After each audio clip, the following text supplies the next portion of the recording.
My mum, when I was growing up, my mum was like, she seemed like an angel to me. She literally was like an angel. I hated being apart from her. She used to work long shifts and a feeling of dread when she left. But she was the kindest woman in the world. I remember her staying up all night after she'd worked and was so tired because I'd been upset that my Snoopy toy had lost its trousers, and so although she detested sewing, she came back after a long shift at work and made my Snoopy a new pair of trousers. And when I woke up that morning, Snoopy was there on my bed. I remember when she had to work Christmas Eve, and she has three children, and we were sad that our mum wasn't there. So she recorded on a tape recorder her reading My Little Donkey for us to listen to before we went to bed. She was a nurse, a midwife, a district nurse, a health visitor, and when on days when she was district nursing she was off, she would make meals at home and plate them up, foil them up, and bundle her three children into the back of her mini metro and drive around and deliver home-cooked meals to her patients. She was just the kindest woman. Anyone in trouble, she would want to help. And she was also so much fun and a little bit bonkers, but delightfully so. And I have memories of her dancing in my room and doing impressions of people, and just a wonderful mum. So protective. If there was anything going wrong at our school, she would be down there like a shot and her fiery side would come out. Mum and I, as time went on and my dad got ill and he had a very long drawn out illness that resulted in the last 2 years of his life being bedbound, Mum and I were very close. My parents had helped look after my daughter, and Mum and I were like a mutual support for each other. But we had started to notice problems with her memory. My brother contacted her local GP and asked him to see Mum, and we were told that no, she was fine. She started developing like little tics. Her eye would flicker and she would make noises in her throat, which I put down to the anxiety and the pressure she was under for looking after my dad. It's hard not to look back and think, oh, I should have seen this better, or I should have picked this up better. But you know, you can only do what you're doing at the time. And of course, we have our own busy lives with work and children. But the signs were there, but perhaps just not as noticeable. Also, with my dad being ill, my mum was doing an amazing job caring for him, and I would come in after work and I would go and see my dad and sit with him and maybe cut his hair or these sorts of things, and I spent a lot of time with him. And of course there was Mum in the kitchen, probably battling with what we now know was Alzheimer's. Yeah, so that was tough. And after my dad died, there was a sudden acceleration. In a matter of 6 months, my mum went from,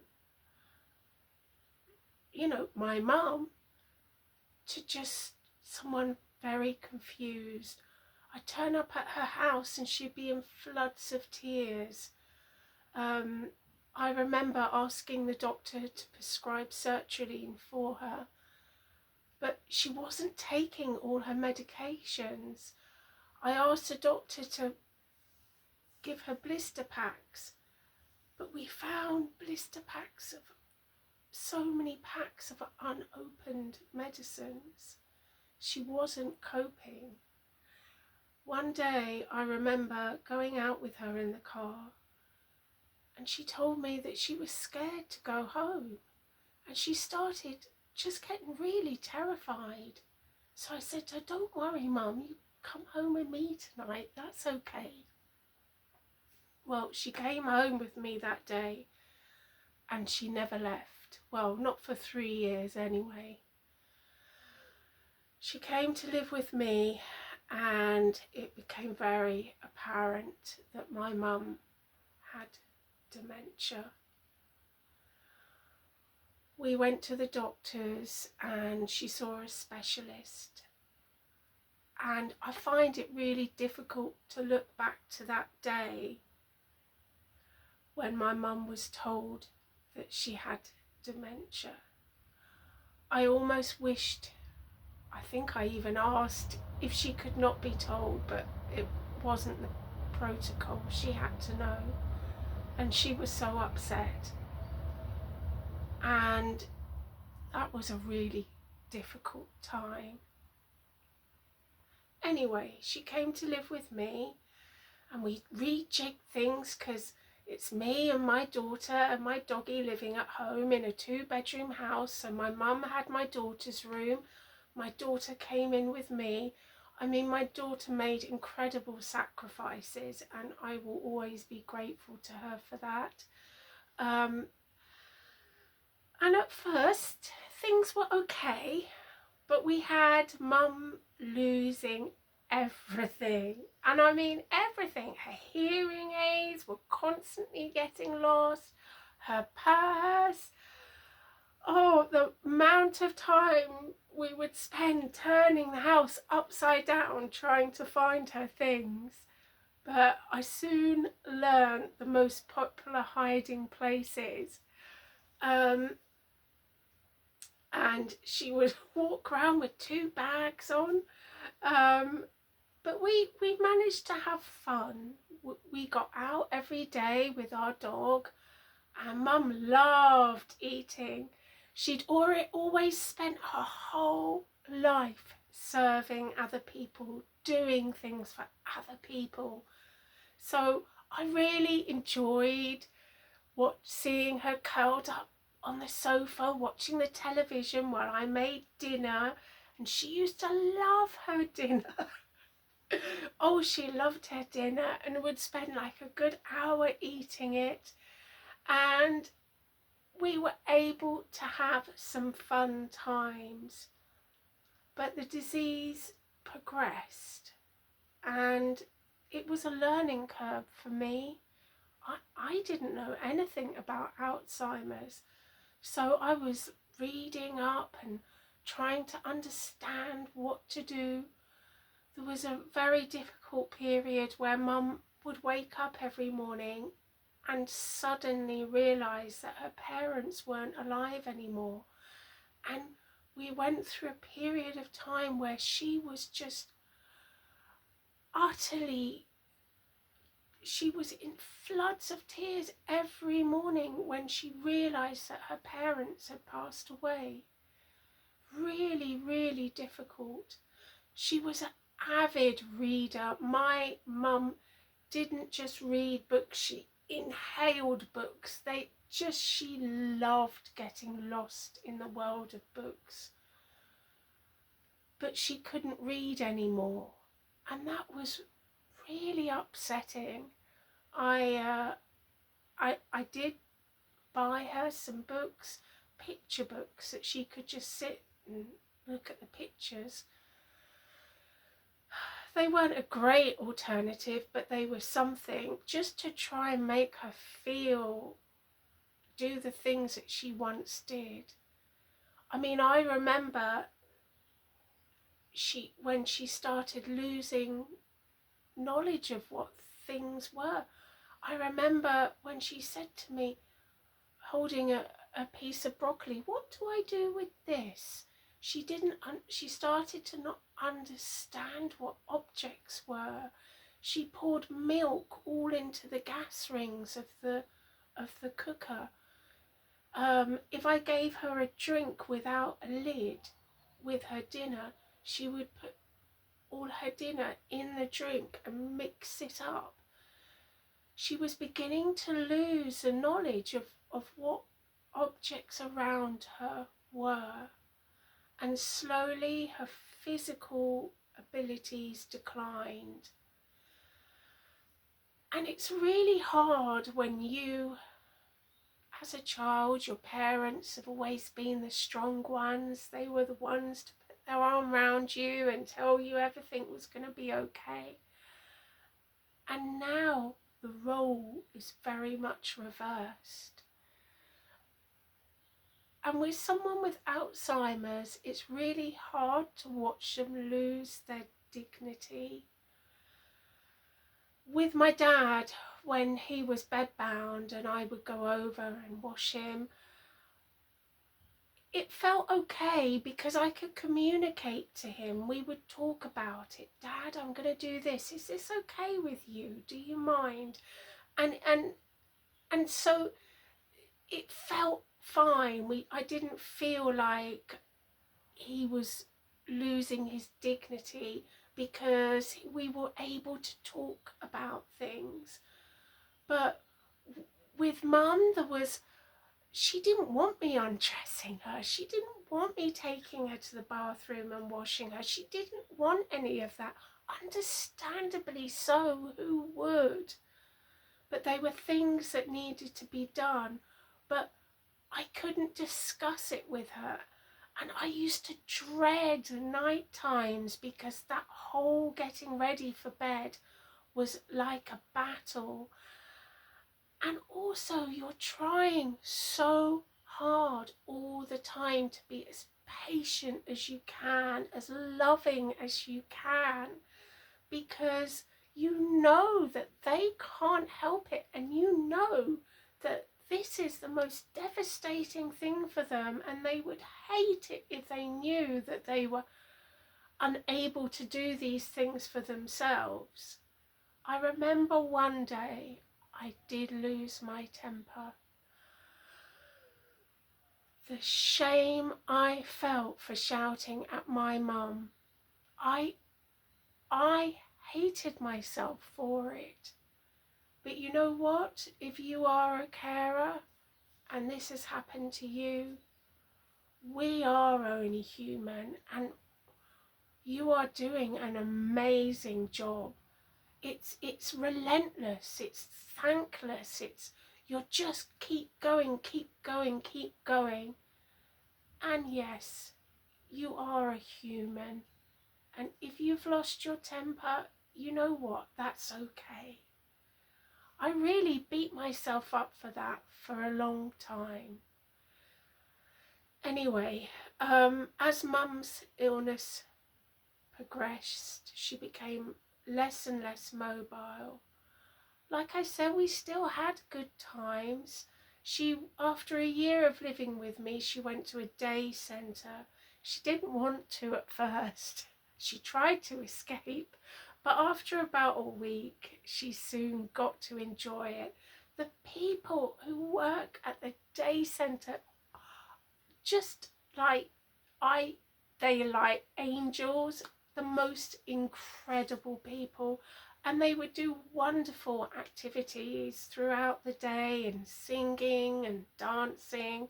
And so when Mum came home in the afternoon, she was tired and happy just to sit and watch television or maybe chat.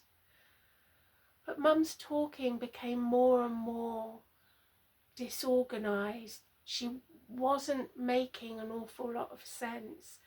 And I mean, I do remember her sitting on the sofa, chatting away to me, looking so happy, but none of it made any sense at all. We went to Scotland and I drove my mum, my daughter, my dog, because my brothers live in Scotland and I live in London. And we went a few times. I remember driving to Scotland, and the whole journey, my mum was in the front next to me, and she didn't stop talking from the minute she got in the car to the minute we reached Scotland, and none of it made sense, and I had to pretend and react with great interest to the whole conversation. By the time we got to Scotland, I was absolutely exhausted. Things got quite hard towards the end. I was feeling pressure from other people who were telling me that it was time to put mum in a home. It's a hard choice to make. You know, you have your parent who's looked after you and you just want to look after them. But I guess I see what happened next as almost like a divine intervention in a funny way. Mum was in bed one morning and I was just about to come upstairs to get her dressed when I heard a thud on the floor. I don't know whether she had a fit because she had a stroke. We're not sure what came first, but she fell on the floor and she broke her hip. And she went into hospital and she became paralysed, one half of her body. After that, it was not realistic for me to have mum living at home anymore. And also my daughter had been amazing, but I knew it was time for me to give my time to her. So mum got moved into a nursing home. This at first was a relief, to be honest with you, because I was exhausted. I actually had what they call carers burnout, and I was put on a CBT course to help me through that sort of transitionary period. But I was exhausted, and also I suddenly had time to think, and all that grieving for my mum hit me.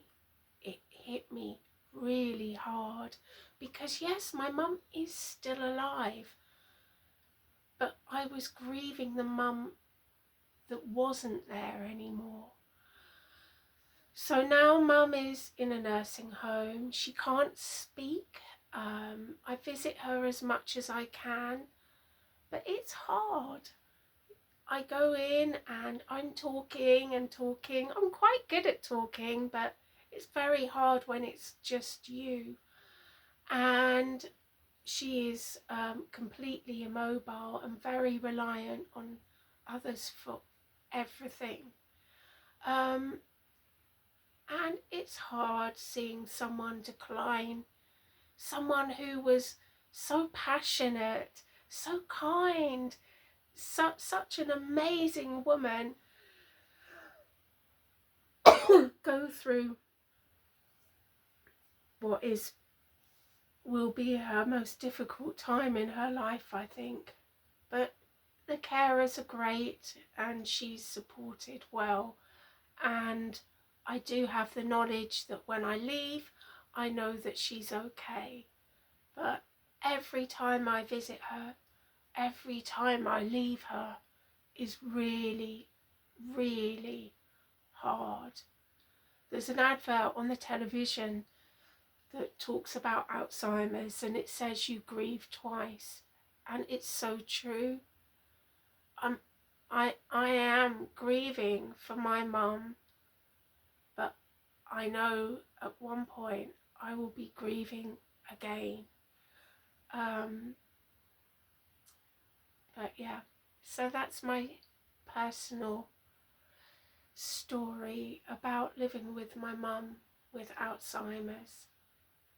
If any of you watching have parents who have dementia, my heart goes out to you, because I know how hard it is and how heartbreaking it is to see your parent go through this. So do comment, because it's always good to be able to talk to other people and share those experiences.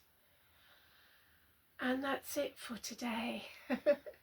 So sending you lots of love and light. Please do like, subscribe if you want to come and join us.